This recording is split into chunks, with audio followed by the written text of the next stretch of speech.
بسم اللہ الرحمن الرحیم الحمد للہ نحمدہ ونصلی علی رسولہ الکریم۔ ان آیتوں میں اللہ تعالیٰ نے یہود کے بارے میں مسلمانوں کو باخبر کیا ہے، کیونکہ بعض یہود دن رات مختلف تدبیروں سے دوست اور خیرخواہ ہو کر مسلمانوں کو اسلام سے پھیرنے کی کوشش کیا کرتے تھے اور باوجود ناکامی کے اپنی دھن سے باز نہ آتے تھے۔ حق تعالیٰ نے مسلمانوں کو اس پر باخبر فرمایا، اعوذ باللہ من الشیطان الرجیم، بسم اللہ الرحمن الرحیم۔ ود کثیر من اہل الکتاب، کہ چاہتے ہیں، ودہ کے معنی چاہنا، کثیر من اہل الکتاب، اہل کتاب میں سے بہت سارے چاہتے ہیں، لو یردونکم من بعد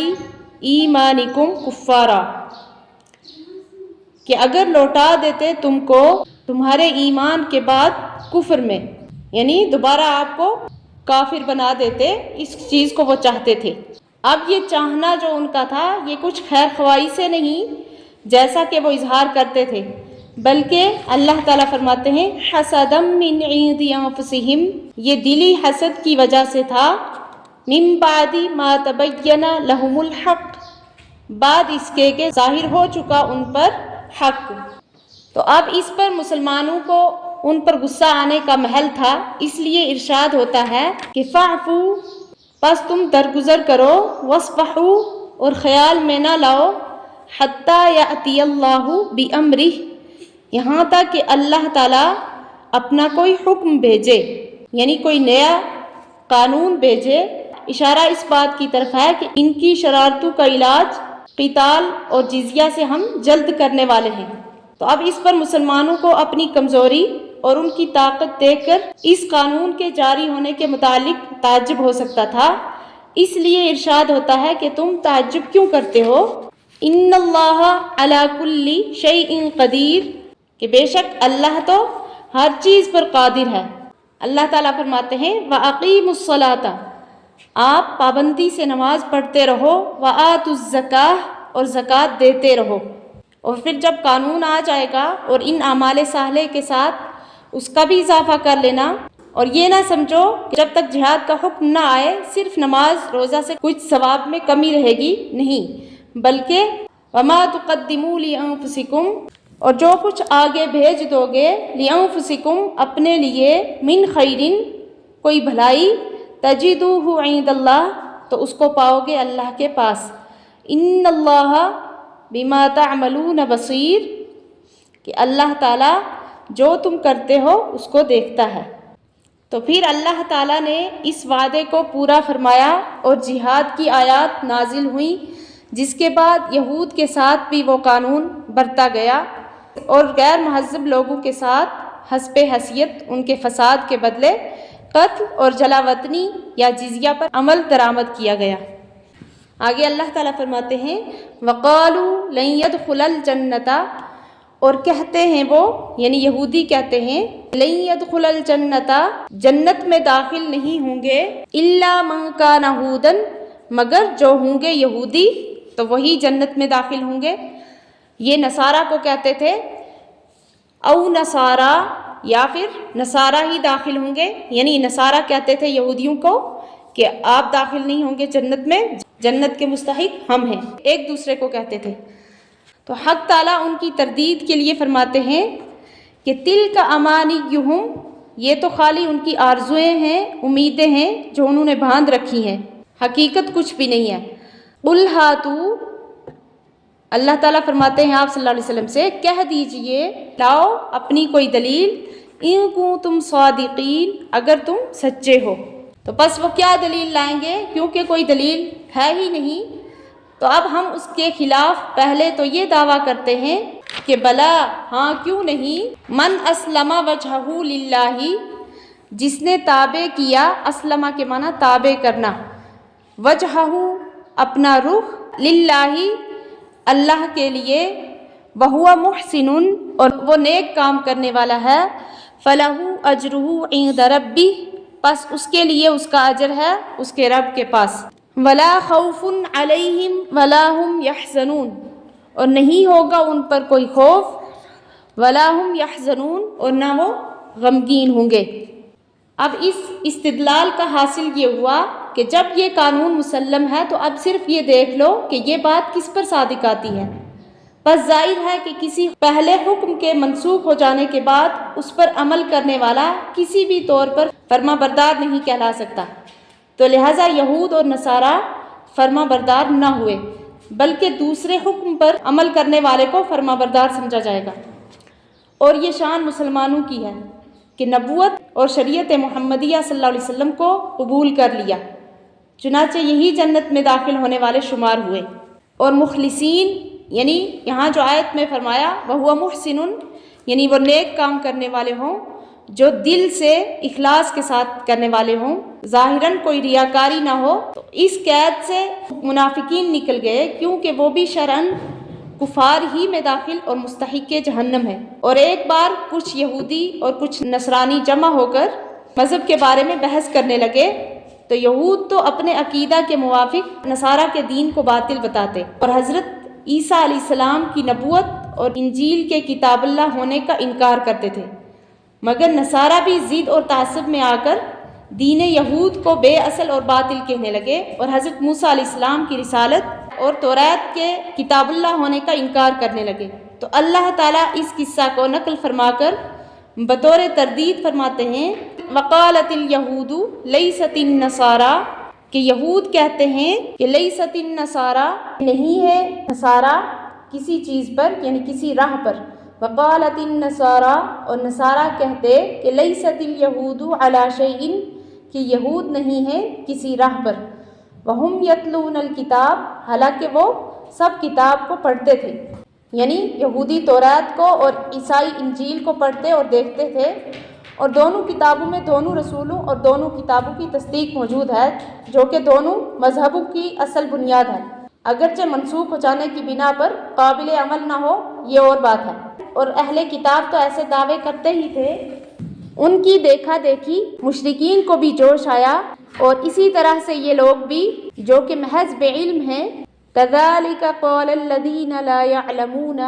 اور اسی طریقے سے وہ لوگ کہتے تھے لا يعلمون مثل قولہم، جو نہیں جانتے، یعنی جو جاہل ہیں، مثل قولہم، ان کی بات کی طرح۔ ان سے مراد مشرکین ہیں، یعنی مشرکین کہتے تھے کہ ان یہود و نصارہ سب کا دین بے بنیاد ہے، حق پر بس ہم ہی ہیں۔ فاللہ یحکم بینہم یوم القیامۃ فیما کانوا فیہ یختلفون، پس اللہ تعالی حکم کرے گا بینہم، ان کے درمیان، یوم القیامۃ، قیامت کے دن، فیما کانوا فیہ یختلفون، جس بات میں وہ جھگڑتے تھے، یعنی اللہ تعالیٰ ان سب کے درمیان عملی فیصلہ کر دیں گے قیامت کے دن ان تمام مقدمات میں جن میں وہ باہم اختلاف کر رہے تھے۔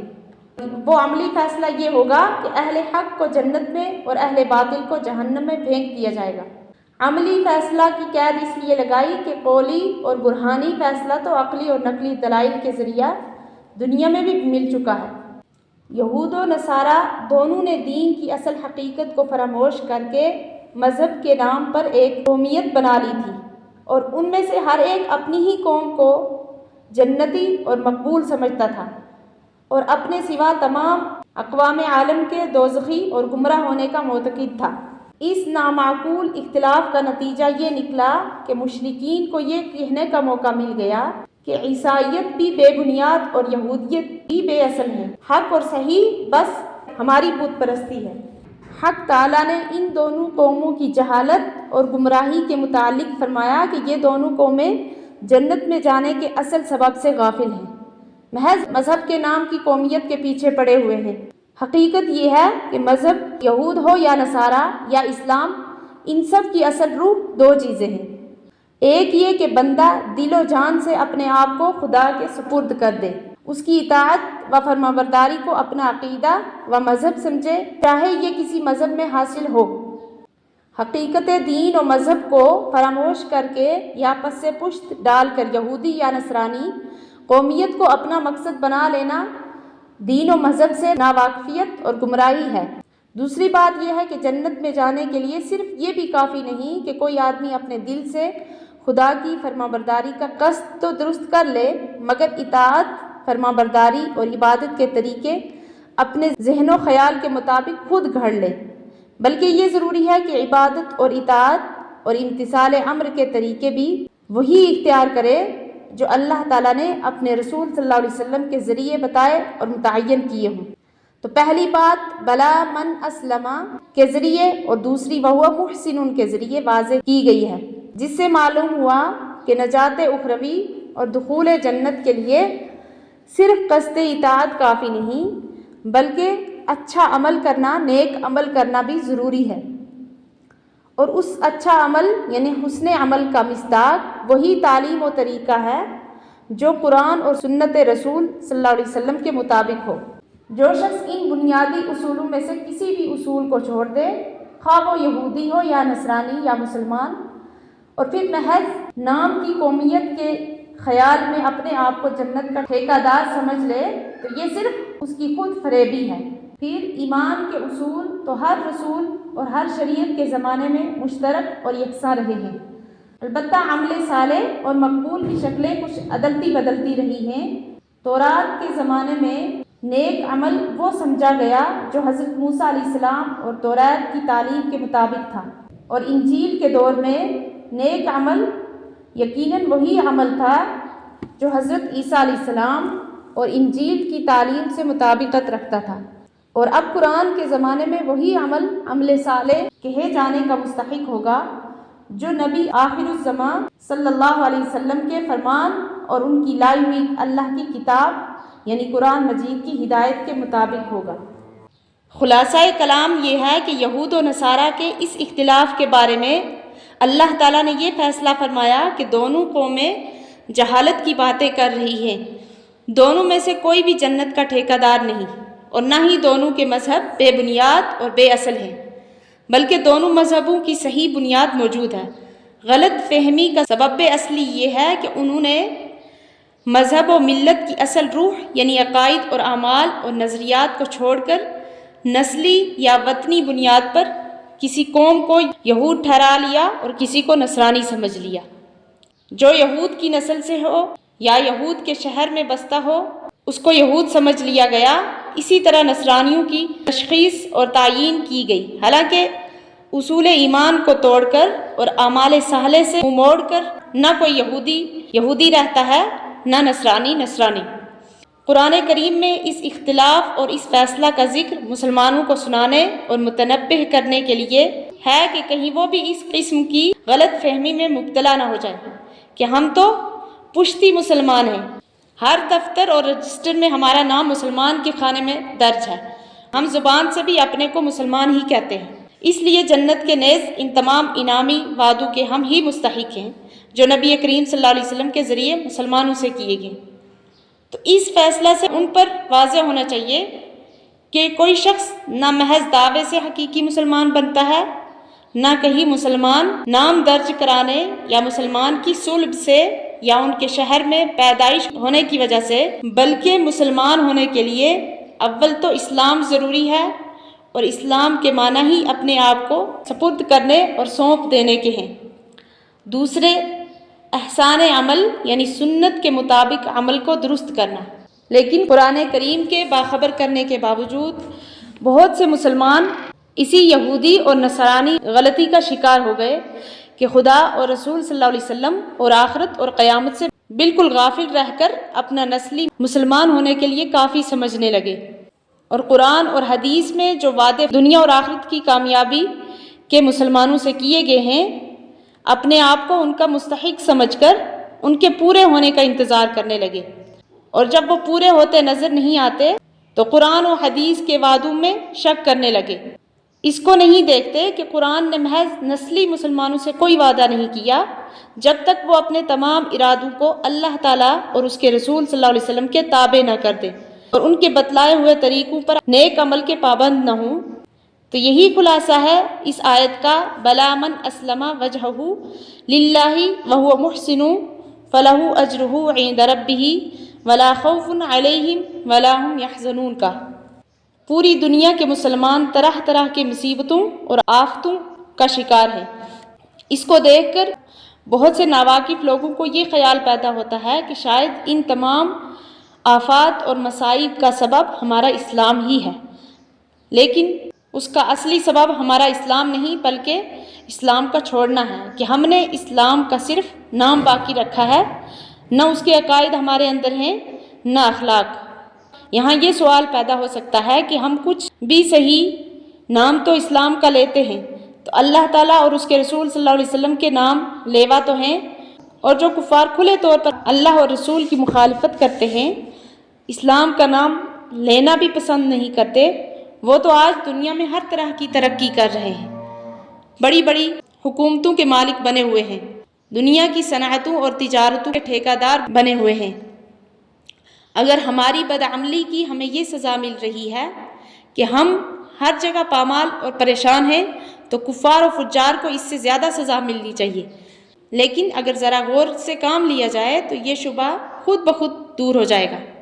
اول تو اس لیے کہ دوست اور دشمن کے ساتھ معاملہ یکساں نہیں ہوا کرتا، دوست کو قدم قدم اور بات بات پر ٹوکا جاتا ہے، اولاد اور شاگرد کو ذرا ذرا سی بات پر سزا دی جاتی ہے، لیکن دشمن کے ساتھ یہ سلوک نہیں ہوتا، اس کو ڈھیل دی جاتی ہے اور وقت آنے پر اچانک پکڑ لیا جاتا ہے۔ تو مسلمان جب تک ایمان اور اسلام کا نام لیتا ہے اور اللہ کی عظمت اور محبت کا دھم بھرتا ہے، وہ دوستوں کی فہرست میں داخل ہے۔ اس کے برے اعمال کی سزا عموماً دنیا ہی میں دے دی جاتی ہے تاکہ آخرت کا بار ہلکا ہو جائے، بخلاف کافر کے کہ اس پر باغیوں اور دشمنوں کا قانون جاری ہے۔ دنیا کی ہلکی ہلکی سزاؤں سے ان کا بار عذاب ہلکا نہیں کیا جاتا، ان کو یکے لخت عذاب میں پکڑا جائے گا۔ رسول کریم صلی اللہ علیہ وسلم کے اس ارشاد گرامی کا یہی مطلب ہے کہ دنیا مومن کے لیے قید خانہ اور کافر کے لیے جنت ہے۔ تو اس سے واضح ہوا کہ دنیا میں ہمارا افلاس اور محتاجی اور مصیبتیں اور آفتیں ہمارے اسلام کا نتیجہ نہیں، بلکہ ایک طرف اسلامی اخلاق اور اعمال چھوڑنے کا اور دوسری طرف ان تمام کاموں سے منہ موڑنے کا نتیجہ ہے۔ تو غرض قرآن کی ان آیات نے واضح کر دیا کہ محض نسلی طور پر اسلام کا نام رکھ لینا کسی نتیجہ پر نہیں پہنچا سکتا جب تک کہ ایمان اور عمل صالح کو مکمل طور پر اختیار نہ کیا جائے۔ وآخر دعوانا ان الحمد للہ رب العالمین۔